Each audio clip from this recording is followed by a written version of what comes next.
Hello everyone! Today in this video, I will be showing you how to create a paper crane. I'm pretty sure almost all of you have noticed the giant box on the stage in the cafeteria. Well, that's what I'm going to explain about too. Well, this box was created by my dad and our vision for this box is to promote peace in different societies and schools in Seneca County.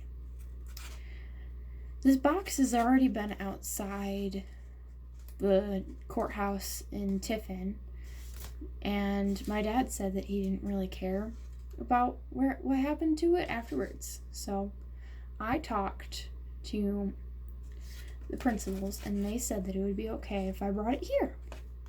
And that's what I'm here to talk to you about. So the whole story of this box is about this girl named Sadako. She was born in Hiroshima, Japan in 1943. In 1945, the United States dropped an atomic bomb on Hiroshima, hoping to end the war. Sadako's home was just 1 mile from where the bomb exploded. She was blown out the window of her home, but seemed to be uninjured.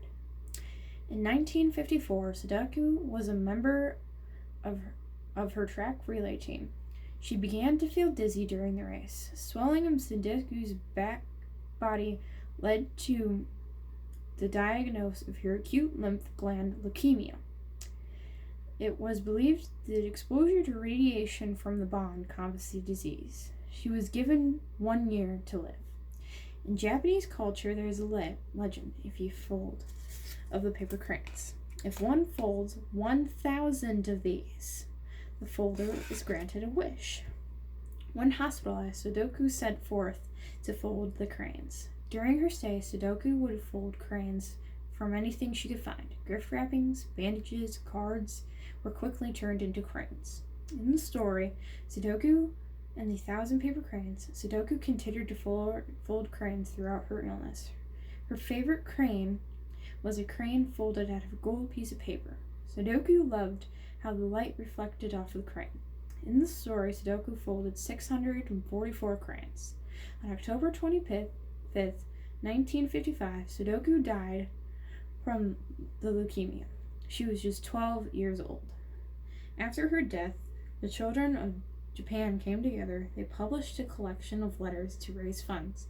In 1958, the funds were used to build a statue of Sadako holding her golden crane. At the foot of the statue is the inscription, "This is our cry, this is our prayer, peace in the world." Each year, children celebrate Peace Day in Japan. Children fold paper cranes and bring them to Sadako's statue. Sadako has become a symbol of the effects of nuclear war. That, in the ending, that's what we're trying to do here. So, in order for us to do that, we have to create 1,000 of these. So that's what I'm going to be showing. Alright. So you were given this piece of paper from your teacher. And I already have a fold on mine because I couldn't find my origami paper and I only had regular sheets of paper. So the first step that you want to do is you want to fold it diagonally. You see how mine has this line right here? That's what you create. So we're going to fold it like this way, and crease it along here. So it creates this triangle shape. And then we're going to unfold it, and crease it back, so it's a normal piece of paper. Then we're going to fold it diagonally again to form a triangle, just like we did the other side, the same direction. And then you fold it flat. And then you create another triangle. So then, when you open up your paper, if you're holding it this way, it should look like an X. If you're holding it this way, it kind of looks like a plus sign. Alright. So, then, you want to fold it in half, like a hot dog.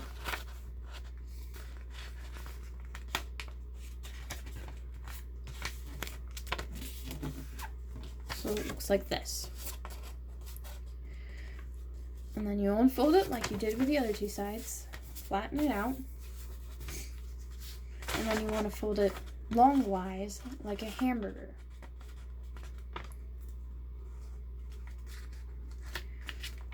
And fold it flat.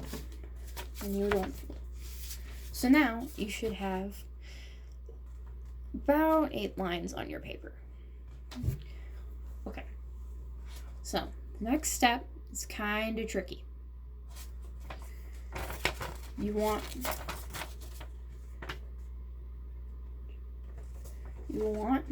to take it and you want to fold in, so have it like a triangle, and you want to fold in the sides. Fold in the sides like this. So you take your diamond that was in the center and fold it like that, creating a crease there and a crease in the middle. So then it looks like this. You have this diamond shape here, and then you have this triangle sticking out. So we're going to do this side what we did to the other side. We're going to take it, we're going to fold it inside. Don't worry if your paper creases like that. It is totally fine. As you can see, I've been making cranes for a while now, and that still happens to me. So then you would squish it flat, and then you have this diamond. Now, I think this is the hardest part in the whole entire piece. So the beginning step to it is you would want to take this side right here. You want to fold it diagonally right like this. So it would look like that. And your teacher can help you if you're having problems. And it can fold it like that. Don't worry if it's off center. It's perfectly fine if it's off center. And you would want to do that to the other side. Kind of looks like a kite with a diamond on the outside. Looks like that. Then you would flip it over, one the shape that just looks like a diamond, and you want to do the exact same thing that you did to the other side. You want to fold it in the middle, like that. So it looks like that, with a little extended triangle again. And you want to do it to the other side. Like this. And then you have this sort of kite shape. This little kite. It looks like a kite on both sides. Both sides come together right here in the middle. It's okay if they're not even. They don't have to be. Now, this is a really hard part. Okay? So you want to unfold these. So you unfold it so it looks back like the diamond again. And you see these little creases? You want to take the first piece of paper. So these ends split apart. You take the first piece of paper, you flip it up, you take it,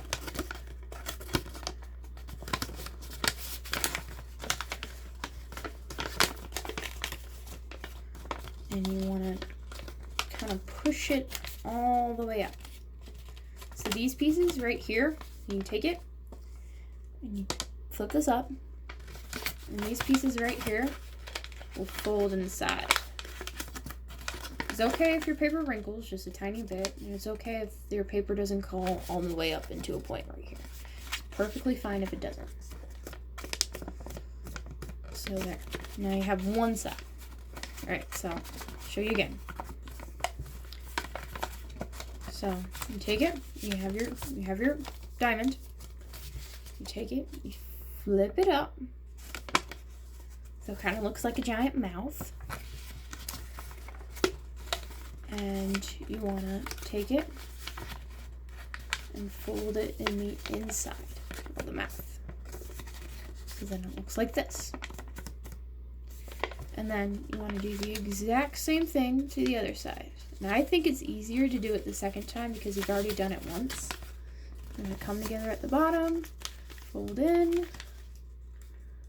come together at the top. Then you have this little extended diamond shape.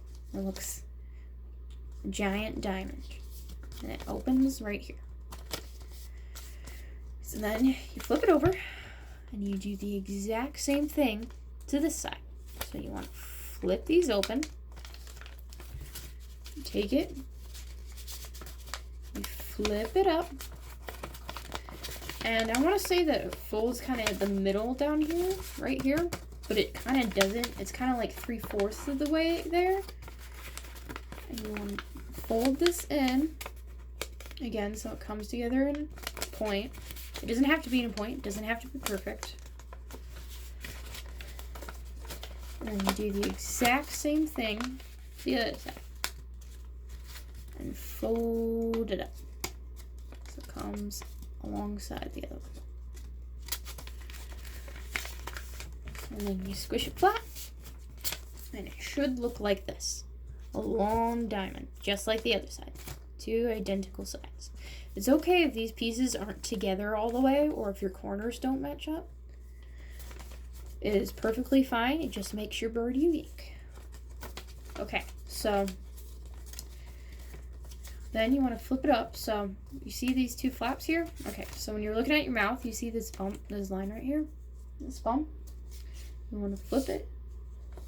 So this line right here is at the bottom. Okay? This line should be at the bottom. And this should be facing up. And then you want to take these apart so it looks like this. Alright? This is the body of your bird. And these are the wings. All we need to do left is we need to create the tail and the wings. I always like this part because you can fold, some people fold it up here so the head's up here. Other people fold it so it's down here, and the tails are exactly the same way. You have like this full range of distance to make yours yours.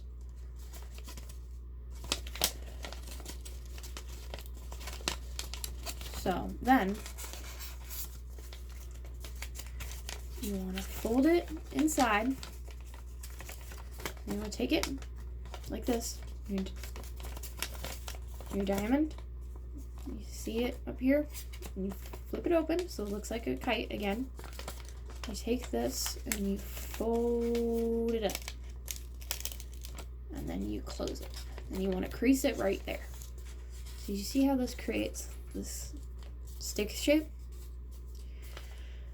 You want to do the exact same thing that you did here to the other side. So you want to take it, you want to open it up, take it, and fold it in, like that. It's okay if they're really close to the wings and they kind of blend in. You can always see mine was really close right there. We don't really want it that close. You can make it that close if you really wanted to, but I don't want mine that close because I want my tail or my head sticking out. So you would take it right here where it's at, and you would bring it. This is kind of moving down here. That's perfectly fine. You take it, you go forward, and that's kind of extending. You get it to where you want, and you just crease it right there. So then you kind of have this little boat shape, and you have these two little things sticking out. Okay, so next we get to make the head. Alright, so you get to choose one side to be your head and one side to be your tail. I'm going to choose this side to do my head because it's sticking out a little farther and I kind of want the tail to be kind of straight. And then you take it, you'd fold it open just like we did down here in order to create this. You'd fold this one open, take it, you would fold it open, take the top of it, fold it down so it looked like that. Like that, and then you fold it together. So then it looks like that. We can do it again. Alright? So you see it, you take it, open it up like that, fold it down, and it kind of creates this little shape right here, and press it together. So then we have a little crane head. And then for the final step, everybody has a wish. I want you to write your wish on the inside of one of these flaps. It could be one flap, it could be the other flap. I don't want you to put your names on it, just because I wanted to keep it a secret. So nobody knows what your wish is, because if you tell somebody your wish, it won't come true. So don't put your name so they don't know who it's from. So my wish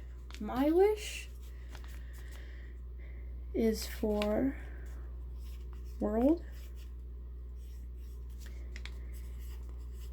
peace. So I wrote it on the inside right here. So when I fold up this, you can't see it. Well, you can a little bit, and that's perfectly fine. But if you want to, this is completely optional. I like to roll my wings down, like you want to create like a loop around your finger and touch the bottom of it, so it kind of curls out. You can do it a few times to make it more curly and as you want. So it looks like that. Congratulations, you have just made a paper crane. Now, you're going to hand these in to your teacher, and they are going to take it down to the big box in the cafeteria, and they're going to stick them in there. And during lunch, you're going to be able to see all the paper cranes that everybody in the school is going to make. And you can make these birds with colored paper or just regular plain paper like I did. And you can have different colored paper. You can color your paper so it looks all pretty. So make sure you include this wish right here. Make sure you include this wish. All right? I hope you enjoyed making these paper cranes. I hope you really like how the box looks in the cafeteria.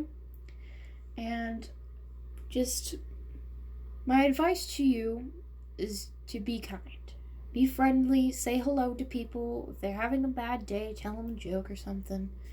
It always makes the world just a little happier. And if everybody did that, we would create world peace. So, please help my dream come true.